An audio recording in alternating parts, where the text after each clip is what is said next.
Good mythical morning. I'm Ella. And I'm Claudia. And this is your first time on the World of Books podcast. Well, welcome. And if it's not, welcome back. Welcome back, literally. Today we're going to be talking about the book that's queer. Western. And tragic. Yeah, you guessed it. It's Brokeback Mountain, the novel by Annie Proudlock. Let's get into it. Let's start with the title though.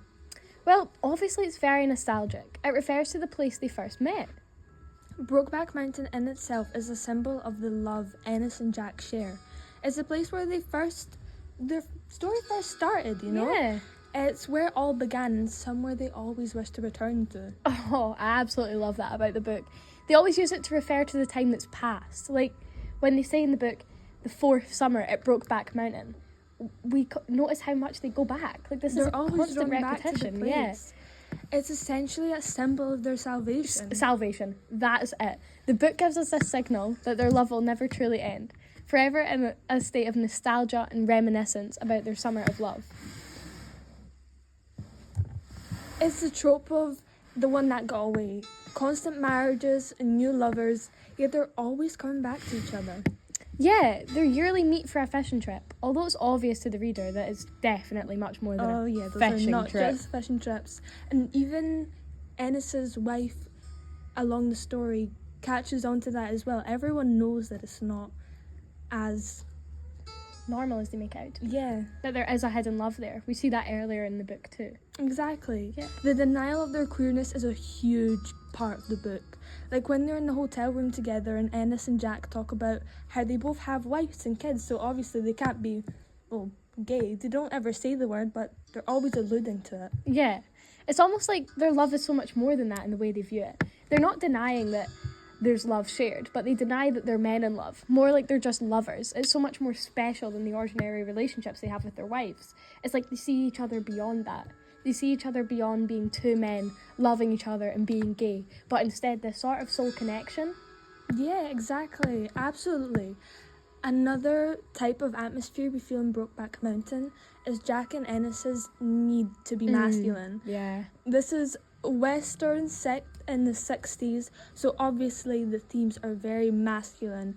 The themes of justice, victory, patriotism, and the manifestation of dreams. Yeah, absolutely.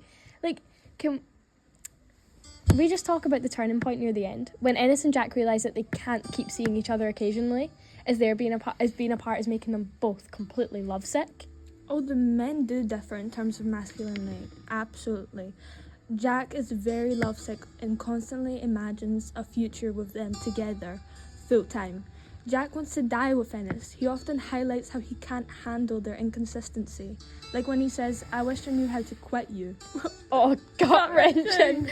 I can't. That bit is absolutely soul-pulling. In comparison, Ennis is so stoic all throughout the story and tries to play this hard and masculine character to Jack as to avoid getting vulnerable and honest with his real feelings. We also know he has a further fear of being queer.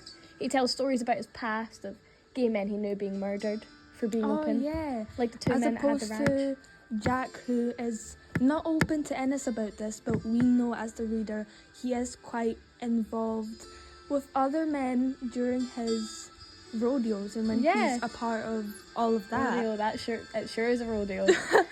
However, this is completely changed when Ennis is hit with his undying love for Jack after his tragic death. Oh, goodness. Yeah, it's almost like Ennis avoids this for so long, and then that's kind of it. Like, he can't avoid those feelings for love any longer because Jack's gone, and now he kind of is clinging on to something that's gone. It's almost like we never think we're going to get this ending in the book. We feel like they're just going to be going back to each other for the rest of their lives. And that's just how it's going to be, but... Yeah. Absolutely not. Well, we best wrap it up before the waterworks start. What a sad story. Yeah. Well, thanks for listening, everyone. This was a good mythical morning. Goodbye.